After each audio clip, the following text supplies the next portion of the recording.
ஆசீர்வதிப்பார். இன்றைக்கு நாம் சனிக்கிழமைகளில் பரிசுத்த ஆவியானவரை பற்றி தியானிக்கிறோம். எல்லாவற்றையும் அறிந்தவர் பரிசுத்த ஆவியானவர். அதான் இன்றைக்கு நம்ம தியானிக்கிற தலைப்பு. எல்லாவற்றையும் அறிந்தவர் பரிசுத்த ஆவியானவர். பரிசுத்த ஆவியானவருக்கு எல்லாம் தெரியும். நம்முடைய ஆழங்களை குறித்து ஆவியானவர் அறிந்திருக்கிறார். ஆவியானவருக்கு மறைவானது ஒன்றுமே கிடையாது. எல்லாமே ஆவியானவருக்கு தெரியும். 1 கொரிந்தியரின் புஸ்தகம் 2ஆம் அதிகாரம் 10வது வசனத்தில் நமக்கோ தேவன் அவைகளை தமது ஆவியினாலே வெளிப்படுத்தினார். தமது ஆவியினாலே வெளிப்படுத்தினார். அந்த ஆவியானவர் எல்லாவற்றையும், தேவனுடைய ஆழங்களையும் ஆராய்ந்திருக்கிறார். அப்போ ஆவியானவர் 9வது வசனத்தில் அன்பு கூறுகிறவர்களுக்கு தேவன் எல்லாவற்றையும் ஆயத்தம் பண்ணிட்டார். அந்த ஆயத்தம் பண்ணினது நமக்கு அது தெரியாது. ஆனால் ஆவியானவருக்கு தெரியும். அதனால தான் நம்ம ஆவியானவரோடு நெருங்கி பழகணும். உங்களுக்காக என்ன ஆயத்தம் பண்ணி வச்சிருக்கிறார் அது ஆவியானவருக்கு தெரியும்.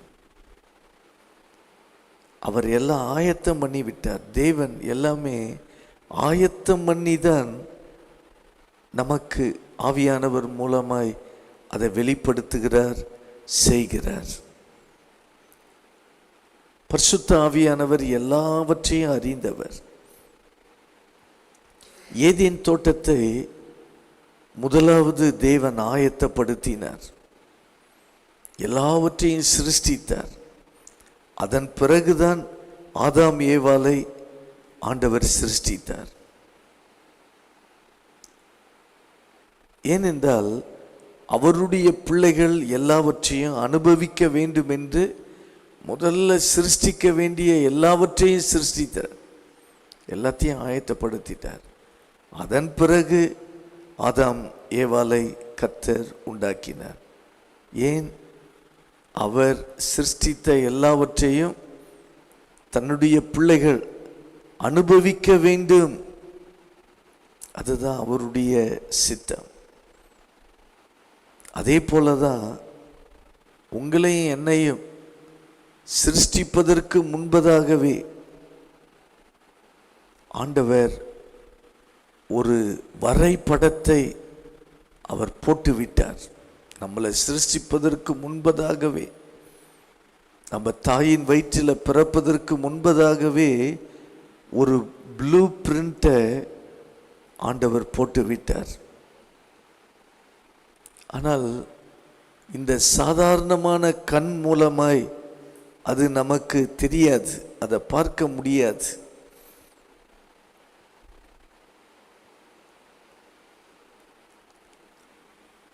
பரிசுத்த ஆவியானவர் அதை அறிந்திருக்கிறார். அதான் அவர் ஆழங்களை அறிந்திருக்கிறார். பரிசுத்த ஆவியானவருக்கு உங்க வரைபடம், உங்க வாழ்க்கையின் வரைபடம் வெளிப்படுத்தப்பட்டு விட்டது. வெளிப்படுத்த போகிறார் இல்லை, வெளிப்படுத்தப்பட்டு விட்டது. அப்போ என்ன செய்யணும்? ஆவியானவரோடு நெருங்கி பழகணும். ஆவியானவரை ஒரு ஃப்ரெண்டா பழகணும். ஆவியானவர் தான் உண்மையான ஃப்ரெண்டு. அவரோடு பேசணும், அவரோடு நெருங்கி பழகணும். பரிசுத்த ஆவியானவர் கரத்தில் உங்களை ஒப்பு கொடுக்கணும். நீங்க ஆவியினால நடத்தப்பட வேண்டும். ஆவியினால நடத்தப்படுவதற்கு அனுமதிக்க வேண்டும். எப்படி அனுமதிக்கணும்? ஜெபத்தில் அனுமதிக்கணும். ஆவியானவரோடு நீங்க பேசும் பொழுது ஜெபத்தில் ஆவியானவரை அனுமதிக்கணும். நீங்க தான் என்னை வழி நடத்தணும், எனக்கு எதுவும் தெரியாது, என்னை பற்றி நான் தீர்மானித்து சுயமாய் எதையும் செய்துவிடக்கூடாது. ஆவியானவரே, எனக்காக என்ன ஆயத்தம் பண்ணப்பட்டு இருக்கிறது, என்ன ஆயத்தம் பண்ணி வச்சிருக்கிறீங்க, அது என் வாழ்க்கையில் நடக்க வேண்டும் என்று ஜெபிக்கும் பொழுது எல்லாம் உங்க வாழ்க்கையில நடக்கும். அப்ப தேவனுடைய திட்டம் நிறைவேறுவதற்கு நமக்கு விருப்பம் இருக்கணும். அப்ப நம்மை குறித்த எல்லா திட்டமும் யாருக்கு தெரியும்? பரிசுத்த ஆவியானவருக்கு. அதனாலதான் ஆவியான தேவன், அவர் தேவன், திரித்துவ தேவனில் ஒருவர். அவரோடு ஐக்கியப்படணும், அவரோடு பேசணும். ஆவியானவருக்கு நம்மை பற்றி வெளிப்படுத்தப்பட்டு இருக்கிறது. ஆவியானவரோடு நெருங்கி நீங்க வாழும் பொழுது அவர் உங்களை வழி நடத்துவார். பரிசுத்த ஆவியானவருக்கு உங்க எதிர்காலம் என்னன்னு தெரியும். நம்ம எதிர்காலத்தை நாம அமைத்து கொள்ள முடியாது. ஆவியானவர் கரத்துல ஒப்பு கொடுக்கணும். ஆவியானவரே, என்னுடைய எதிர்காலம் உங்களுக்கு தெரியும், நீங்க அதை அறிந்து இருக்கிறீங்க. நீங்க என்னுடைய எதிர்காலத்தில் என்ன செய்ய விரும்புறீங்க, நான் எங்க வாழணும், எங்க இருக்கணும், எல்லாம் ஆவியானவருக்கு தெரியும். 10 வருஷத்துக்கு பிறகு உங்க வாழ்க்கையில என்ன நடக்க போகிறது அது ஆவியானவருக்கு தெரியும். எல்லாமே தெரியும். 10 வருஷம் இல்லை, நீங்க உயிரோடு இந்த பூமியில வாழும் வரை உங்களுக்கு என்ன நடக்கும் என்பது பரிசுத்த ஆவியானவருக்கு தெரியும். அதனால எல்லாவற்றையும் அறிந்தவர் ஆவியானவர் என்பதை நம்ம புரிந்து விசுவாசிக்க வேண்டும். பிசாசு எந்த ஆபத்தை கொண்டு வர போகிறா என்பதும் ஆவியானவருக்கு தெரியும். நம்ம ஆவியானவரோடு நெருங்கி பழகும் பொழுது அந்த ஆபத்திலிருந்து நம்மை காப்பாற்றி விடுவார். இந்த பிசாசு கொண்டு வரக்கூடிய ஆபத்தை நமக்கு சொல்லி விடுவார்.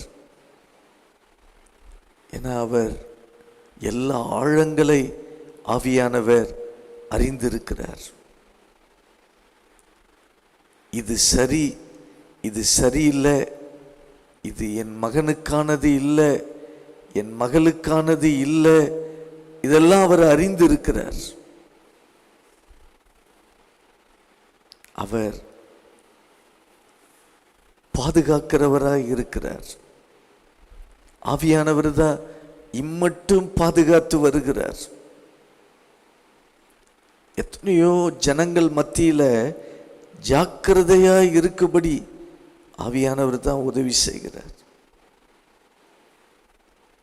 பரிசுத்த ஆவியானவரோடு நெருக்கமாய் வாழும் பொழுது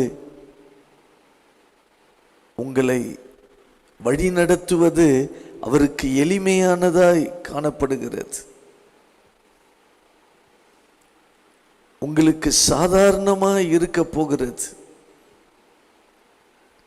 நீங்க உங்க வாழ்க்கை முழுவதும் ஆவியானவரோடு ஐக்கியம் கொள்ள வேண்டும். ஐக்கியம் என்றால் என்ன அர்த்தம்? ஆவியானவரோடு பேசுவது, அதான் ஐக்கியம். நீங்க யாரோடு ஐக்கியமா இருக்கிறீங்களோ அவங்களோடு பேசுவீங்க. அப்ப நீங்க யாரோடு ஐக்கியமா இருக்கணும்? இருக்க வேண்டியது யாரு? பரிசுத்த ஆவியானவர். அவரோடு பேசணும். அவர்கிட்ட கேள்விகள் கேட்கலாம். காலையில் நீங்க எழும்பி ஆவியானவரே நான் என்ன செய்ய வேண்டும் கேள்விகளை கேட்கலாம். நான் யாருக்கு ஆசீர்வாதமாய் இருக்க வேண்டும் கேள்விகள் கேட்கலாம். அவர் நடத்துவார்.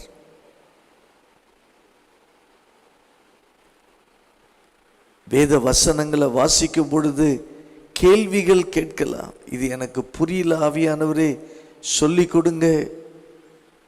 வேத வசனம் ஆவியாயும் ஜீவனுமாய் இருக்கிறது. வேதத்தை புரிந்து கொள்ளும்படி ஆவியானவர் உதவி செய்கிறார். கேள்விகள் கேட்கணும். அப்போ உங்களை பற்றிய ஆழங்கள் முதலாவது நீங்க தெரிந்து கொள்ள வேண்டும். நிச்சயம் உங்களுக்கு வெளிப்படுத்துவார். உங்க எதிர்காலத்தை பற்றி வெளிப்படுத்துவார். அன்றன்றைக்கு நீங்க என்ன செய்யணுமோ அந்த வழியில ஆவியானவர் உங்களை நடத்துவார். அதே போல வேதத்தை படிக்கும் பொழுது வேதத்தை எழுதினவரே பரிசுத்த ஆவியானவர் தான். அப்போ அதுல உள்ள ரகசியங்களை அறிந்தவர் ஆவியானவர். அதனாலதான் நம்ம பைபிளை படிக்கும் பொழுது ஆவியினால நிறைந்து படிக்கணும்.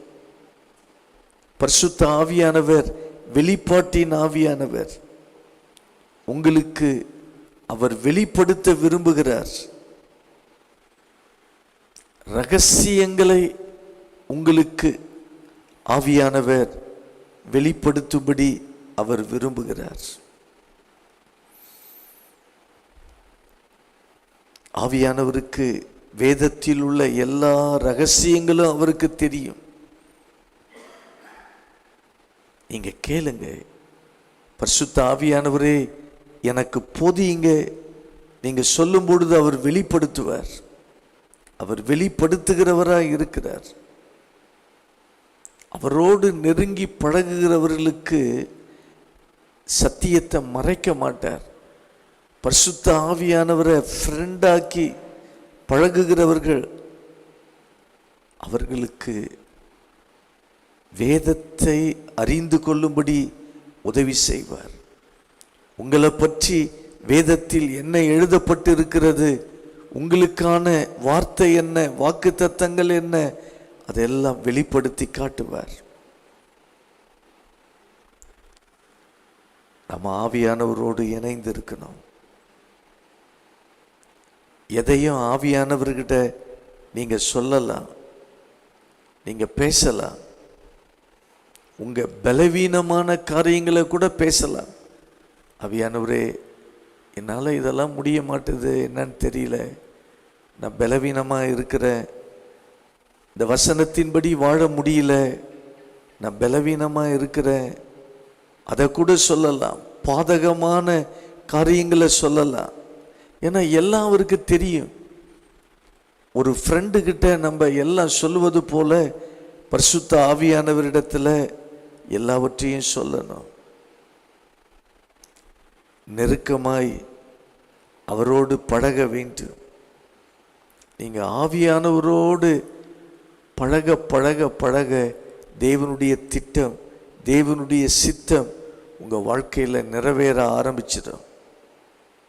நீங்க பிசாசின் எந்த குழியிலும் விழமாட்டீங்க. ஏன்னா ஆவியானவர் உங்க கரத்தை பிடித்து கொள்வார். அவர் உங்க கரத்தை பிடித்து கொள்ளும் பொழுது உங்களை கைவிடவே மாட்டார்.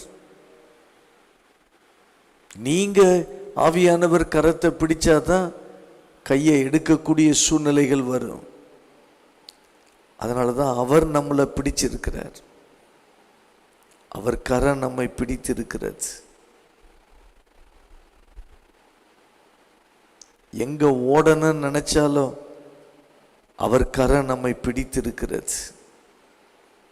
அவரோடு வாழ, அவரோடு உட்கார, அவரோடு வெளிப்பாடுகளை பெற்றுக்கொள்ள கர்த்தர் நம்மை தெரிந்து கொண்டிருக்கிறார். ஆவியானவர் காத்து கொண்டிருக்கிறார். ரகசியங்களை காண்பிப்பதற்கு காத்து கொண்டிருக்கிறார். பரிசுத்த ஆவியானவரே இந்த பகுதி எனக்கு புரியல, எனக்கு தெரியலன்னு சொல்லும் பொழுது அவர் விலக்கி காட்டுவார். அப்போ பரிசுத்த ஆவியானவரோடு நெருக்கமாய் என்ன செய்யணும்? பழகணும். அவர் தேவனுடைய வழியை அறிந்திருக்கிறார். அந்த வழியை காட்டக்கூடியவராய் பரிசுத்த ஆவியானவர் இருக்கிறார். பரிசுத்த ஆவியானவர் ரொம்ப மென்மையானவர். அதனால்தான் இயேசுவின் மேல புறாவை போல வந்து இறங்கினார். அதான் ஒரு அடையாளம். பரிசுத்த ஆவி புறா கிடையாது, அடையாளம். புறாவை போல வந்து இறங்கினார். புறா மென்மைக்கு அடையாளமானது. அப்போ பரிசுத்த ஆவியானவர் மென்மையானவர். உங்களை குறித்து எந்த தீர்மானங்கள் அவர் எடுக்க முடியும்?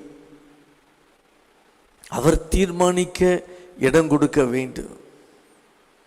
ஆண்டவரே, என்னை குறித்து, என் குடும்பத்தை குறித்து, என் எதிர்காலத்தை குறித்து நான் தீர்மானம் எடுக்கக்கூடாது.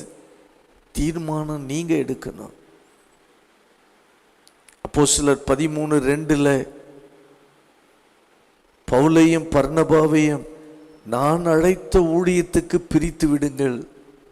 தீர்மானம் யார் எடுத்தது? பரிசுத்த ஆவியானவர். அவர் கையில நம்ம ஒப்பு கொடுக்கணும். எந்த தீர்மானமும் நாம சுயநலமாய் எடுத்து விடக்கூடாது. ஆவியானவருக்கும் எனக்கும் நலமா இருக்கணும். நம்ம எடுக்கிற தீர்மானங்கள் ஆவியானவரோட பேசி, ஆவியானவரோடு ஐக்கியப்பட்டு, அது எனக்கும் ஆவியானவருக்கும் நலமா இருக்கிறது. அப்படி தெரிந்த பிறகுதான் ஒரு காரியத்தை செய்யணும். உங்களுக்கு நலமா இருக்கலாம், ஆவியானவருக்கு நலமா இருக்கணும். அதான் முக்கியம். அப்போ ஆவியானவர் அவர் தீர்மானங்கள் எடுப்பதற்கு நம்மை நடத்துகிறார். அதே போல ஆவியானவர் வரங்களை கொடுக்கும் பொழுதும் அவர் சித்தத்தின்படி வரங்களை கொடுக்கிறார். வரங்கள் நமக்கு ரொம்ப முக்கியம். ஆவியானவரோடு நம்ம ஐக்கியமாக இருக்கும் பொழுது அந்த வரங்கள் கொடுக்கப்படுகிறது. அதனால்தான் 2 கொரிந்தியர் 13:14 பிதாவுடைய அன்பும் இயேசு கிறிஸ்துடைய கிருபையும் பரிசுத்த ஆவியானவருடைய ஐக்கியம் உங்கள் அனைவரோடு கூட இருப்பதாக.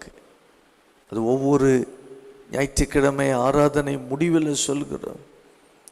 பரிசுத்த ஆவியானவருடைய அந்த ஐக்கியம் இருக்கும் பொழுது அவர் அந்த வரங்களை நமக்கு கொடுக்கிறார்.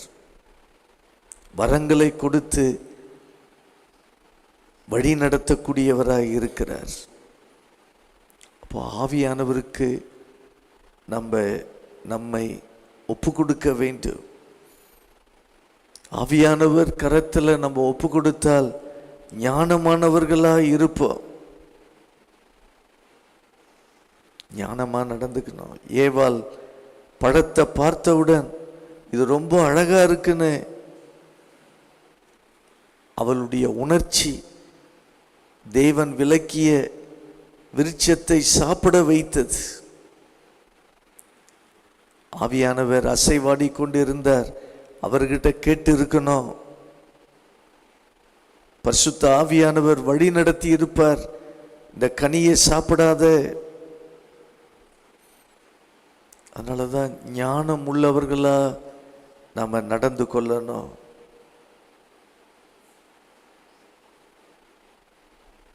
உங்க வாழ்க்கை உங்க கையில இருந்தால் உங்க வாழ்க்கைய நீங்க அழித்து விடுவீர்கள். ஆனா ஆவியானவர் கரத்துல இருக்கும் பொழுது நீங்க ஞானமாய் புத்தியாய் நடந்து கொள்வீர்கள். அப்போ பரிசுத்த ஆவியானவருடைய ஐக்கியம், அவரோடு பேசணும், அவரோடு நெருங்கி பழகி உங்களை பற்றிய சித்தத்தை அறியணும். அந்த சித்தத்தை தான் தீர்மானிக்கணும். ஆவியானவர் காட்டுகிற திட்டங்களை அவர் கரத்திலேயே ஒப்பு கொடுக்கணும். உங்க கரத்திலேயே ஒப்பு கொடுக்கிறாப்பா, இது என் வாழ்க்கையில நடக்கட்டும். நம்முடைய தேவன் பரிசுத்த ஆவியானவரை கொண்டு நம்மை ஆளுகை செய்கிறவராய் இருக்கிறார். நம்மையும் நம்முடைய எதிர்காலத்தையும் ஆசீர்வதிக்கிறவராய் இருக்கிறார். அப்போ எல்லாவற்றையும் அறிந்தவர் பரிசுத்த ஆவியானவர். அவருக்கு எல்லாம் தெரியும், எல்லா ஆழங்கள் தெரியும். உங்க வாழ்க்கையை பற்றி தெரியும், வேத வசனத்தை பற்றி உள்ள காரியங்கள் தெரியும், உங்க எதிர்காலம் எல்லாம் ஆவியானவருக்கு தெரியும். அதனால தான் ஆவியானவரோடு நம்ம எப்படி பழகணும்? ஒரு ஃப்ரெண்டா என்ன செய்யணும்? பழகணும். அவரோடு நம்ம நல்ல ஐக்கியம் உள்ளவர்களா நம்ம வாழ வேண்டும்.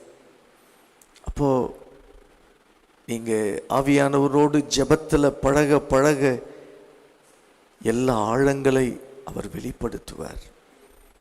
உங்க வாழ்க்கையை பற்றி, உங்க குடும்பத்தை பற்றி, நீங்க சபையில இருந்து என்ன செய்யணும், என்ன சபையில இருந்து தேவ சபையிலிருந்து தேவ திட்டத்தை நிறைவேற்றணும், எல்லாவற்றையும் ஆவியானவர் சொல்வார். உங்க குடும்பத்தை எப்படி ஆதாயப்படுத்தணும், உங்க குடும்பம் எப்படி ஆசீர்வதிக்கப்படணும், பிள்ளைகள் எப்படி ஆசீர்வதிக்கப்படணும், எல்லாமே ஆவியானவர் வெளிப்படுத்தக்கூடியவராய் இருக்கிறார். எனக்கு ஒன்றும் புரியலன்னு நீங்க சொல்லுவீங்கன்னா இன்னும் ஆவியானவரோடு ஐக்கியப்படணும்னு அர்த்தம். நீங்க ஆவியானவரோடு நல்லா நெருங்கி பழகுறீங்க, ஆவியானவரோடு நேரத்தை செலவு செய்றீங்கன்னா எல்லாம் அவர் வெளிப்படுத்துவார். ஜெபம் பண்ணுவோம். நல்ல ஆண்டவரே, உம்முடைய ஆவியானவருக்காக நன்றி செலுத்துகிறோம். பரிசுத்த ஆவியானவர் எல்லாவற்றையும் அறிந்திருக்கிறீங்க, ஆழங்களை அறிந்திருக்கிறீங்க. எங்களை பற்றி எங்களுக்கு தெரியாது, நாங்கள் சுயமாய் எதையும் செய்துவிடக்கூடாது. ஆவியானவர்கிட்ட கேட்கணும், ஆவியானவரோடு நெருங்கி பழகணும். உங்க திட்டம் என்ன, உங்க நோக்கம் என்ன, உங்க சித்தம் என்ன? ஆவியானவர் வெளிப்படுத்தக்கூடியவராய் இருக்கிறீங்க, வசனத்தை கொண்டு பேசக்கூடியவராய் இருக்கிறீங்க. ஆளுகை செய்யுங்கப்பா. ஒரே ஒரு வாழ்க்கை நாங்கள் சரியா வாழணும், தேவ சித்தத்தை நிறைவேற்றணும், ஆவியானவரால் வழி நடத்தப்படணும். அந்த கிருபைகளை தாங்க. தேவ சமூகம் இந்த நாள் முழுவதும் எங்களை வழி நடத்தட்டும். இயேசுவின் நாமத்தில் ஜெபிக்கிறேன் நல்ல பிதாவே, ஆமேன் ஆமேன். கர்த்தர் உங்களை ஆசீர்வதிப்பார். தோத்திரம்.